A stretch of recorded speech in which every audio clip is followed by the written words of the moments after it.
Madokachere mabuja tauya nadzo nhau dzanyasi zuwa rochigumi mumwedzi uno waiye chikumi mazuwa kutosvika 15 anonomwe kubva wafundisiwo pachikoro choUZT waramwa mabasa uko Alec Macheso aripo ipapa atsvitsa makore 57 pachirungu toti makorokoto tiringe munhau dzanyasi Nelson Chamisa nyasi ambopinziwa chando wakomana wanambavhawo padandemutande wanga watora dandemutande rache rotuita mhanduwe kwautanda haubuditsa kwaiye godhiziniti koini kudidi aburika akataiwaka kurekai zvitetekera izvo imhandu dzenyu mhandu dzangu mhandu dzedu dziri kuita mabasa aya tiri kufara kuti manhoko yano azoreketa kuti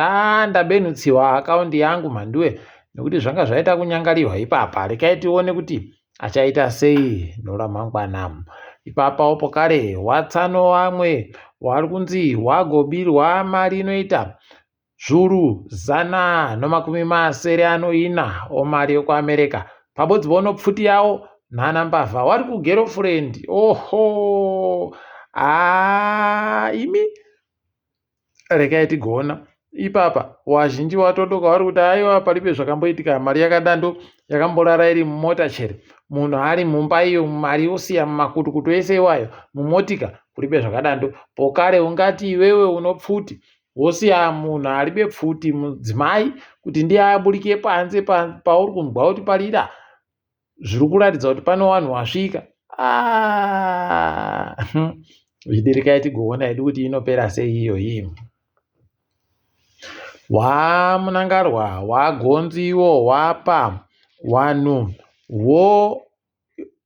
warimisi wapa mamotika wakawapa kunyangwe nomaterakita wakawapa pokare nedzimwe motika dzinotambira kunyangwe nozvirimiwa tiri kuramba tichindoti makorokoto nozvozvo rekai tione kuti zvichasenzesiwa chere ipapa apa zvanga zviri kuitiwa kuHarare zvese izvozvi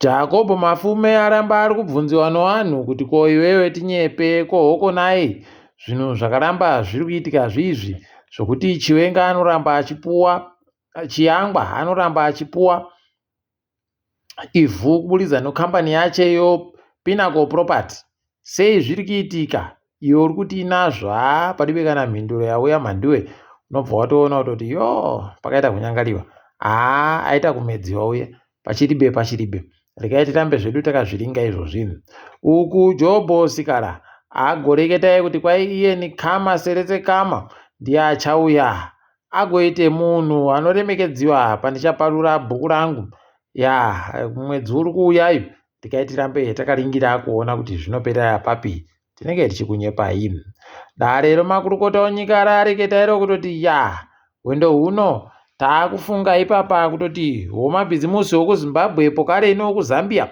wabatane wagone kuita kuti wavake pombi yokuitekedza mapfuta odzipeturu rekai tione kuti zvichaita sei wari kuti kana wakaisvitsa kuZambia wanozokona kuipfudza mberi yosvikawo kuCongo rekai tione kuti zvinokoneka chere izvozvo ticharamba zvedu takaringa kuti zvinenge zvina nokupi pokare kwaipapa nodare romakurukota ipapa tichakona kupa munhu ari kuda kuuya kochera chicheriwa chokromu munyika kwai tinomupa mahekita anopfuura 100 kana aribe pfungwa dzokuti awakewo panopepetiwa icho chicheriwa chacho muno munyika rekai tione kuti zvichaita sei apa izvezvi kwai kubva gore ra2027 taakurambidza vanhu kuti makambani atengese lithium iribe kupepetiwa zvakanatsa kuenda mberi rekai tione kuti vanozvikona chere apa bhikita ndo pairi kuti tikuda kupedza kuwaka iro bepeto racho relithium paitira kuripedza kuti riwakiwe gore ra2027 rekai tirambe takaringa hedu kuti zvinoenda nopapi tinenge tichizokunyepai warimi odonje mhanduwe wakaita kusviniwa kurwadziwa chaiko kureketa kuno donje ravo rikunzi riri kutengesiwa kubva pamasendi 30 pakirogiramu kusvika kumasendi 40 noribodzi. Varume, zvaimbotengesiwa madhora 3 izvi. Aidiwi, rekai tione kuti zvichatekayira sei. Toramba takaringama. Apawo tsaona yakaitika chitima chakagwarasha ng'ombe dzowaridzi kwaiye narazeti. Aiwa, mhosva njeduba, mhosva njenyu warimi wari kusiya ng'ombe dzingudoritaira nokutekaira dziribe kupfikiwa kana kuisiwa fenziwa. Ayayaya, pakaita kunyangariwa mhanduwe.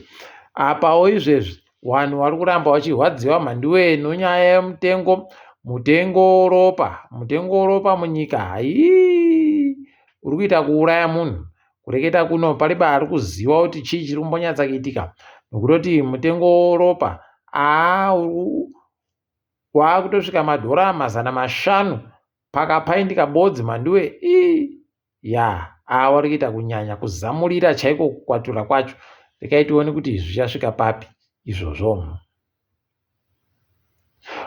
IMF wagoshohwa chaizvo novazhinji vachinzi vari kuda kupushira kuti tirambe tichindobirwa nokupisiwa nomaziyani aya, nokutoti vari kupushira kuti kwai zigi dai tiriro rega raitiwa ndiro mari yomunyika.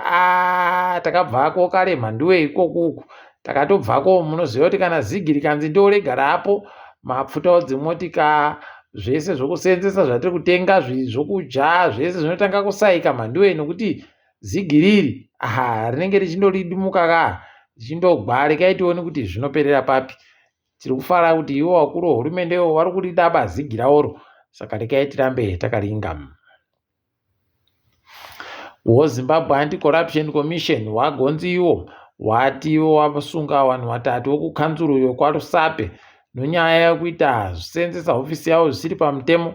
Rekai tione kuti vachasvika papi nonyaya yacho. Tinenge tichizokunyepai kana zvaburika. Apawo wakomana wobhora wekwedu wajiwa waburitsiwa kukosafa. Apa mutambo wagotamba yomadzisahwira Niger wazoita kabodzi. Mhanduwe, pakaita kunyangariwa chaiko. Asi rekai tiringe hedu zviripo pasi rese. South Africa kwai yatoti kumajere kwedu tada kuti timbomisa mari iri kuramba ichitekaira. Tada kuti tipote tichimbovapa, pamwe tombovapa sadza nozai rakakwatisiwa mhanduwe.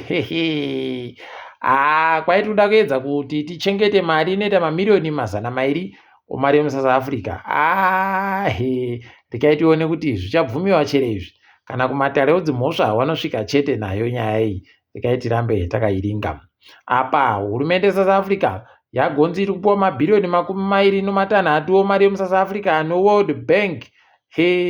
Kwai kuti wakone kubatsirika pakuwaka. Zvavo wabi yedu wanota kunota chaiko. Uku Sophie Mukwena anga ari kusenza ZBC yomuSouth Africa, SABC, aiwa ndaakuenda kumujandirere. Aiwa, anodiwa nevanhu. Vanhu vangu vari kuramba vachindoreketa masoko okunaka basi kuti aiwa aiita tusvinu. Rekai tindoti makorokoto aende koja mujandirere wache zvisvinu zvakanaka. Ipapa pokare mamiriro okunze omuSouth Africa aribe kuita tusvinu mhanduwe. Pakaita kunyangariwa, vamwe vapwere watoita kuweredziwa nomvura yomafashamu. Apa kuchitonhora kunaya chando chaicho. Panopfiwa apo. Rekai tione kuti yavo vanotisvisa papi chaizvo imo muSouth Africa momo. Apa izvezvi kureketa kuno, vanhu vokuzambia vari munyika yeSouth Africa wagoenda koita zvokuchemana naiye Edgar Lungu wachimurangarira muguta rePretoria. Mweya wachinga urambe wakazorora murugare. Ipapa hurumende yavo pariba ari kuziva kuti ichaita sei, nekutoti yaisiwa pakona chaipo.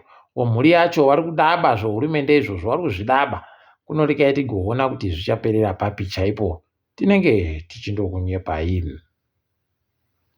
Daniel Chapo aripo kuSwaziland, mambo Muswati ipapo kuEswatini. Zvavo wabi yedu vanondotekaira. Atenderedza dunhu rese. Ari kuzama kuona kuti usahwira wachembani.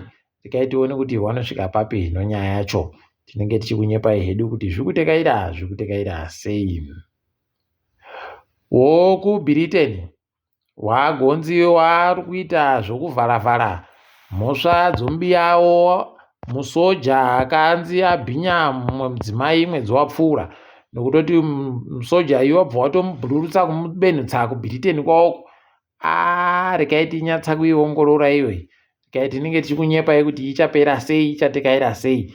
Asi pakanyangariwa apo, pakanyangariwa.